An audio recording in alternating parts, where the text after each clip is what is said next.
Poor Andy, the Dungeon Miser, is here, and I'm glad to see you all back for part 2 of the ultra-cheap Undead Army build. In the last episode, I started a Miser-style army so I can play war games without destroying my budget. Just to recap, I decided to use the Age of Sigmar Start Collecting Skeleton Horde box, which comes in at $75 to $90 for 16 miniatures, but instead I am aiming for a larger army with less than $20 to spend. So far I was able to make 2 units of melee troops and a unit of archers, all with leaders, for a little over $5, so I have about $15 left to finish my army and make terrain. So now that I have my basic troops, I want to make some special troops. Some of you have watched the episode where I combined skeletons with plastic knights to make some temple guardians. I'm going to use a similar technique to make some deadly tomb guardians. I have a good variety of plastic knights here. I have a good choice of dynamic poses like these guys, or I can go with the more static ones. So once I have my knight picked out, I need some skeleton bits. These dual axe-wielding skeletons from the Skeleton War bag provide the 4 arms and skull I want for my guardian. This is a real Frankenstein project, and it's a good use for any spare limbs or skulls that you have left over from other miniature builds, and you can always use the limbs and weapons that the knight already has and just add a few more. Just trim off the arms and the heads of the knights and assemble.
When you have them how you like them, Mod Podge prime and paint, and here is my elite Tomb Guardians to provide extra melee support to the skeleton brawlers.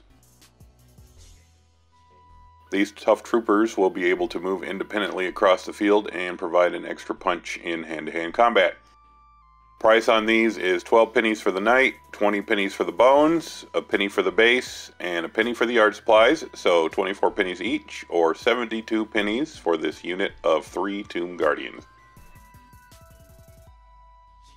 For my next elites, I want to add some zombies. I'm going to dig into my tube of SCS Direct Zombies, which has tons of models that would make great bases for zombie and ghoul troops to bulk up the army. But since I already have enough basic skeleton troops, I'm going to make some elites from them instead. I really like these crawling torso zombies for some stealthy, horrifying assassins. To give them variety and some weapons, all it takes is some simple head and arm swaps, and I have plenty of scraps for that.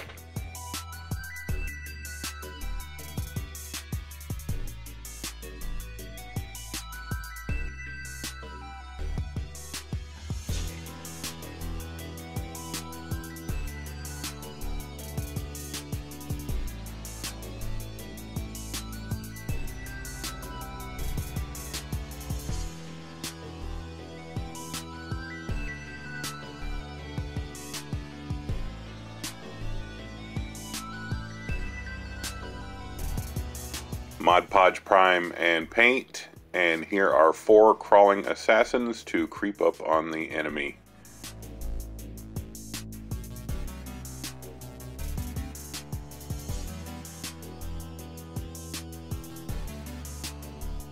Price is 7 pennies for the zombie, a penny for the base, and 2 pennies for art supplies. So 10 pennies each, or 40 pennies for the unit of 4.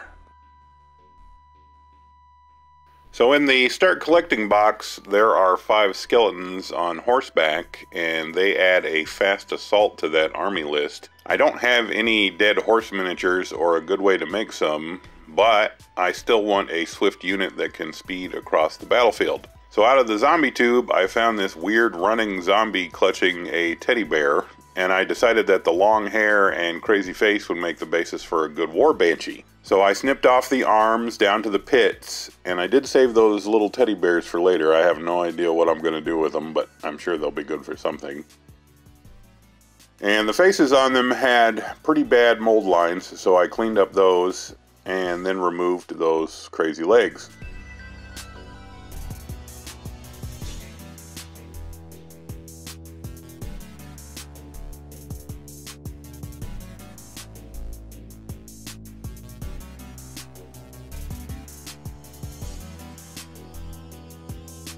I drilled a hole for a flight stand, and then it was time for limbs. The skeleton war bag comes with plenty of these skeleton guards with a spear and a shield.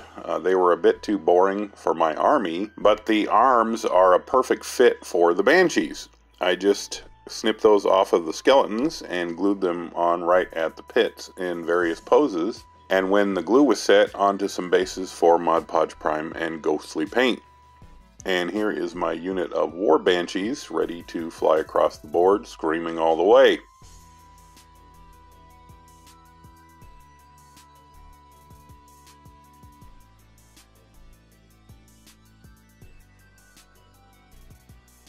Price was very good. 7 pennies for the zombie, 10 pennies for the bones, a penny for the base, and 2 pennies for art supplies, so 20 pennies each, or $1 for the unit of 5.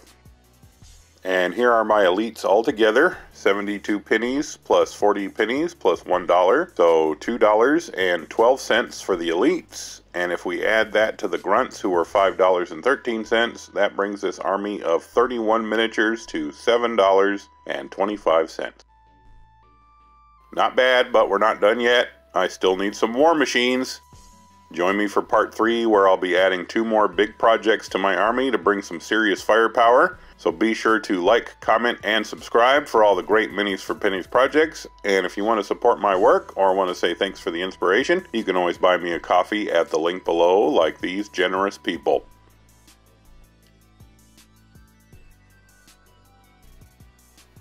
Thank you so much for watching, and we'll see you next time for more minis for Pennies.